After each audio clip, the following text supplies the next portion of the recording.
नमस्कार दोस्तों, आप देख रहे हैं गुरु टीवी लाइव।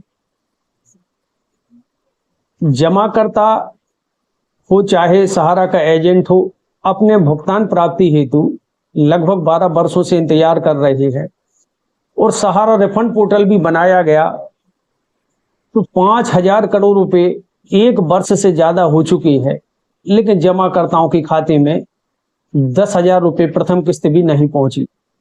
यह सोचनीय बात है। उसके उपरांत 14 दिन पहले यह समाचार सामने निकल कर आता है कि 298 करोड़ रुपए नकदी है जो सहारा के प्रधान कार्यालय से जब्त किए गए। 700 कंपनियों के फर्जी दस्तावेज मिले।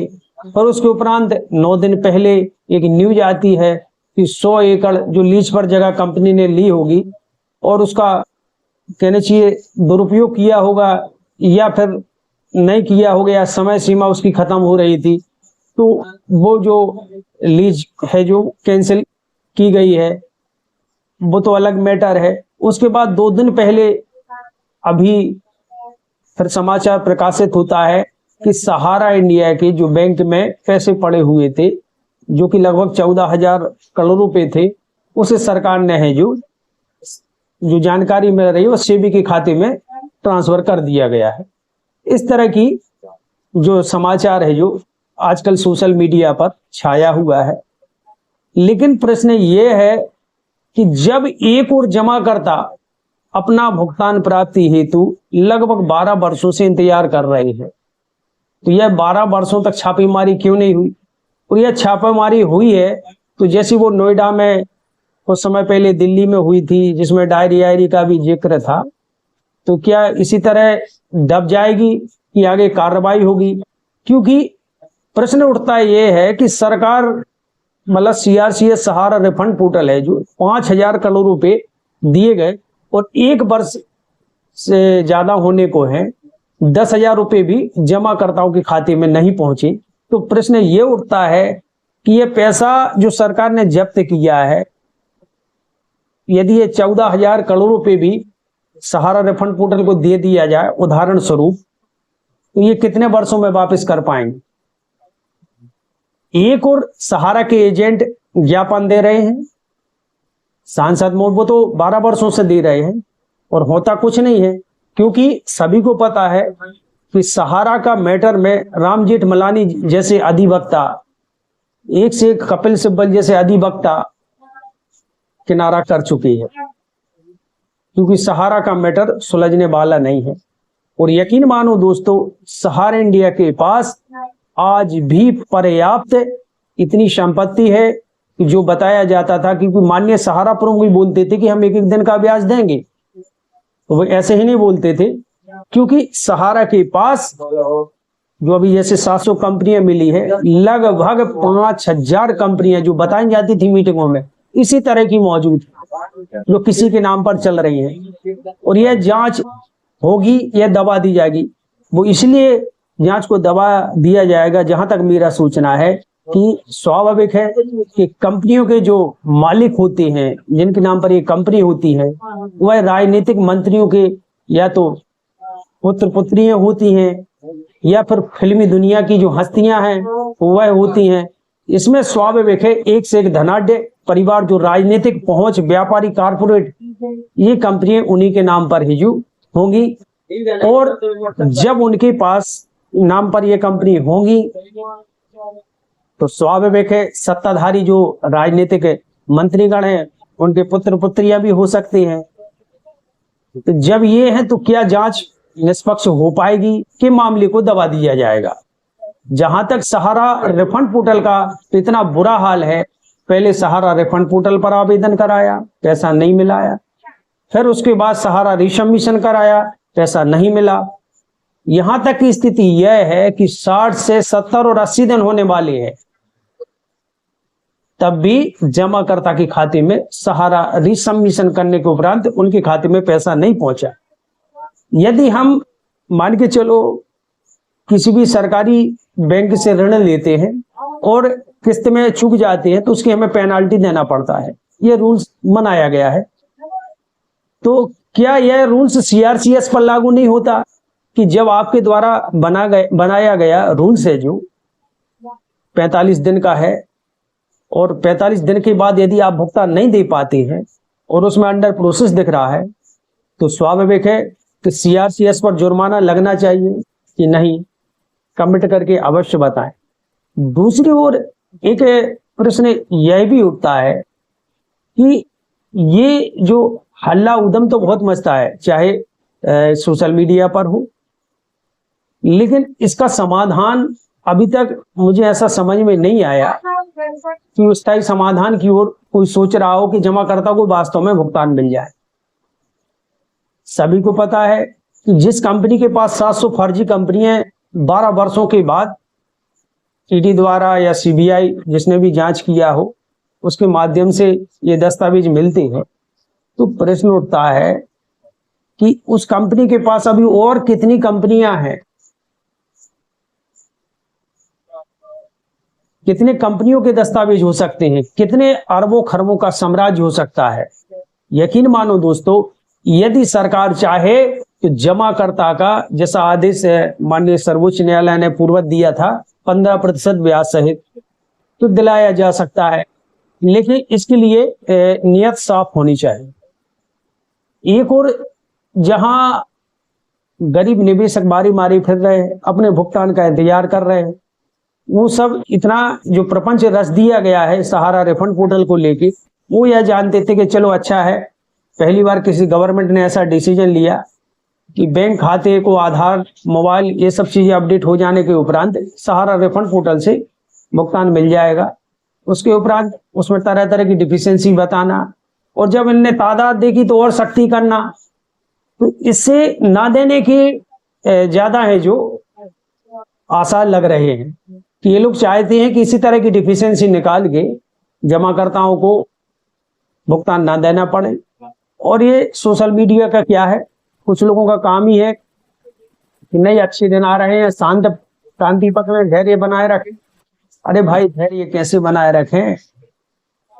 कभी आप भी सोचो कि लगभग है जो 12 वर्ष हो चुके हैं, उसके बाद छापेमारी सरकार ने जब्त कर लिया। बाद में सेबी बोले कि हम तो रूल्स के हिसाब से काम करेंगे, हमारे पास सोसाइटी का तो पैसा ही नहीं। तो ये सब चल रहा है, और कथनी और करनी में बहुत बड़ा अंतर है।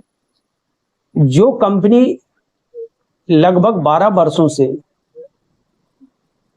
स्वयं समाधान नहीं करना चाहती और अचानक 700 कंपनियों के फर्जी दस्तावेज मिलना, तो ऐसे बहुत सी कंपनियां और भी सहारा के पास हो सकती हैं, और इसमें बड़े जो धनाढ्य व्यक्ति उनके हाथ होंगे, और वो कभी नहीं चाहेंगे कि उनका नाम आगे आए, तो ये स्वाभाविक मामला आगे चल के दबा दिया जाएगा। और दबेगा नहीं तो मैं ये मानूं कि जब जमाकर्ता के खाते में पैसे है जो पहुंच जाएं।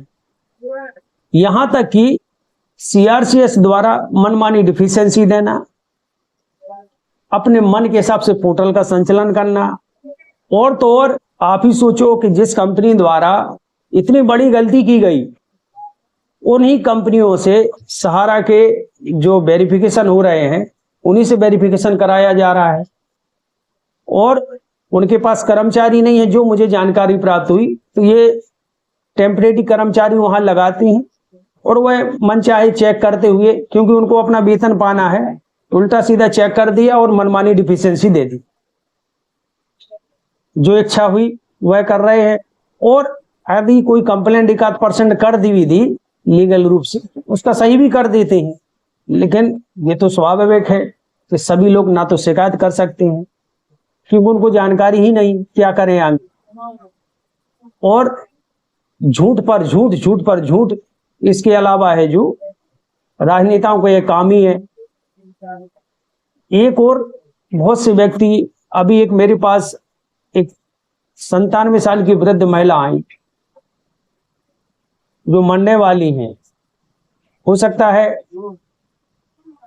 कि उनकी मृत्यु हो जाए, क्योंकि अति सीरियस हैं। सहारा रिफंड पोर्टल बड़ी मुश्किल में उन्होंने आवेदन किया, लेकिन आज तक उनको 1 रुपए भी उनके खाते में प्राप्त नहीं हुआ। तो ये बड़े दुख की बात है और जब भी समाचार मिलता है ये हो गया वो हो गया, लेकिन भुगतान के नाम पर सब कुछ शांत हो गया। तो यह तो बड़ी विडंबना है और निवेशकों का कर्तव्य है कि इस पर आवाज उठाए, लीगल रूप से कार्रवाई करे, उनसे पूछे कि हमारा भुगतान क्यों नहीं दिया जा रहा है। आपको कौन से वैध बकाया निवेशक चाहिए? भाई हमारे पास आधार कार्ड है, पैन कार्ड है, बैंक खाता है, मोबाइल नंबर है, सहारा के दस्तावेज है। अब यदि मोहर या गलत लगाएगी तो वह सोसाइटी से संपर्क करो। तो ये हम लोग संपर्क करें कि आपको संपर्क करना चाहिए कि इन दस्तावेजों पर गलत मुहर क्यों लगाई गई? ये सब चीजें हैं। और यकीन मानो दोस्तों कि कथनी और करने में बहुत बड़ा अंतर है। एक और जहां ज्ञापन दिए जा रहे हैं कि सहारा, हम बेरोजगार हो चुके हैं, सहारा इंडिया को फिर से चालू करो, और दूसरी ओर जब जब ये ज्ञापन दिए जाते हैं सरकार छापेमारी करती है। तो इससे लगता है कि सहारा इंडिया को कभी दोबारा परमिशन मिलेगी, मार्केट में आएगी, क्योंकि इतनी छवि धूमिल हो चुकी है कि ग्राहक भी चाहता है कि एक बार पैसा मिल जाए और इस कंपनी के कान पकड़े। और जहां तक सहारा जो प्रबंधन है वह सब ऑफिस प्राय बंद है, घर से आदमी काम कर रहे हैं चोरी छुपे, और जिसका करना है सो करेंगे, नहीं करना है सो नहीं करेंगे। और जब लिक्विडेशन की ओर है कंपनी, और तब ये ज्ञापन दे रहे सांसद विधायक कि भाई हमारी आवाज उठाओ, तो कैसे आवाज उठाएंगे जब आपकी कंपनी में 700 से अधिक फर्जी दस्तावेज कंपनियों के पाए जा रहे हैं? आप सहारा निवेशकों का भुगतान देने में असमर्थ हैं। बहुत से व्यक्ति कहते हैं कि भाई सहारा के ऑफिस से ही भुगतान होना चाहिए, सहारा के ऑफिस चालू होना चाहिए।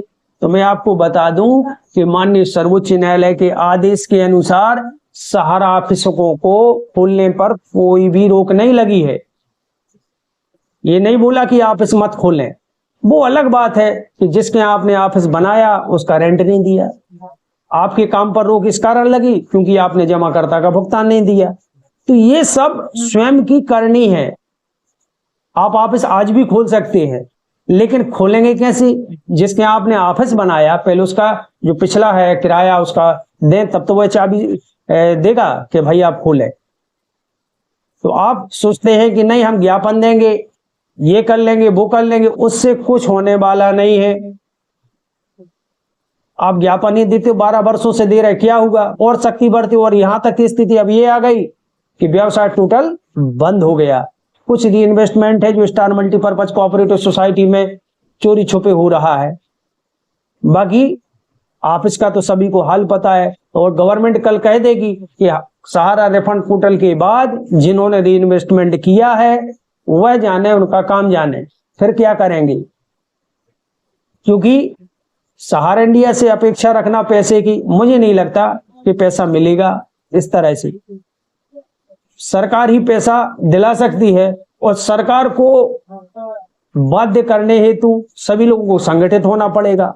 यही अंतिम रास्ता बचता है कि सब लोग एकजुट होकर आवाज उठाना ही पड़ेगा, तभी जाके सहारा इंडिया कंपनी से संपूर्ण भुगतान मिल सकता है।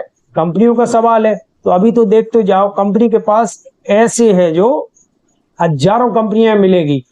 यकीन मानो दोस्तों, मुझे विश्वास है कि सहारा के पास इस तरह की आज भी हजारों की तादाद में कंपनी होंगी, और जिनके मालिक भी एक से कोई मंत्री का बेटा होगा तो कोई फिल्मी हस्ती से जुड़ा होगा। तो यही तो चल रहा है। वो तो ये फंडिंग का काम है, फंड दिया तो सही, और फंड नहीं दिया तो छापेमारी का काम शुरू। और ये सब साजिश है। अभी क्योंकि कुछ समय कोरोना काल में जो बोला गया था 14,000 करोड़ रुपए, तो कहीं यही तो नहीं कुछ चल रहा हो, कहीं का मैटर कहीं खींच दिया गया हो। जब सहारा के कर्मचारी 2-2 रुपए के लिए परेशान हैं, तनख्वाह दे नहीं रहे, और 298 करोड़ रुपए नकदी मिलती है, 14,000 करोड़ रुपए बैंक से है जो सरकार सेबी के खाते में ट्रांसफर करा देती है, तो यह सोचनीय बात है। जब मैंने इस संबंध में बात की तो उन्होंने बोला जहां तक 14,000 करोड़ का सवाल है तो ये तो सहारा शुरू से ही बोल रही है कि भाई वो खाते में बेकार पड़े हैं, उनसे निकलवा दो। अब सरकार ने स्वयं निकाल लिया तो सहारा को काम आसान कर दिया। ये सहारा प्रबंधन का कहना है। जो एक कर्मचारी थे उनसे बात हुई, इसमें क्या सच्चाई है यह तो मैं प्रमाणित नहीं कर सकता। कहने का मतलब ये है कि संगठन में बहुत बड़ी शक्ति होती है और संगठित होकर भी हम लोग अपनी बात को आगे रख सकते हैं, भुगतान प्राप्त कर सकते हैं। और सहारा के जो वर्कर हों चाहे कर्मचारी हों, उनसे मेरा अनुरोध यही है कि आगे 99% सहारा प्रबंधन को इस तरह के कार्य की करने हेतु जो पूर्ववत कर चुके फाइनेंशियल के संबंधित परमिशन मिलना नामुमकिन है। इसलिए यदि आपको मांग रखनी है तो आप अपने फंड की, फ्यूचर फंड की मांग रखें। जो आपका बकाया कमीशन या सैलरी है उसकी मांग रखें, आपका भुगतान उसकी मांग रखें, उसी के ज्ञापन दें। बाकी और कुछ ज्ञापन या देने से कोई मतलब नहीं है, क्योंकि जो कुछ करना है माननीय सर्वोच्च न्यायालय को करना है। और मौजूदा जो स्थिति परिस्थितियां चल रही हैं, चाहे 14 दिन पहले की न्यूज हो चाहे 9 दिन पहले और अभी 2 दिन पहले की, इससे नहीं लगता है कि किसी भी प्रकार से सहारा इंडिया को सरकार अब सपोर्ट करेगी, क्योंकि सरकार जान चुकी है कि सहारा इंडिया के कारण ही आज बहुमत से दूर है। और वर्तमान में अखिलेश जी आ गए हैं तो सहारा के निवेशकों की यह गाथा कुआं से निकले खाई में गिरी, क्योंकि अखिलेश जी तो सभी को पता है कि सहारा इंडिया से कितनी घनिष्ठता है। तो ये सब विषय वस्तु है, बस मुझे यही कहना था। जय हिंद, जय भारत।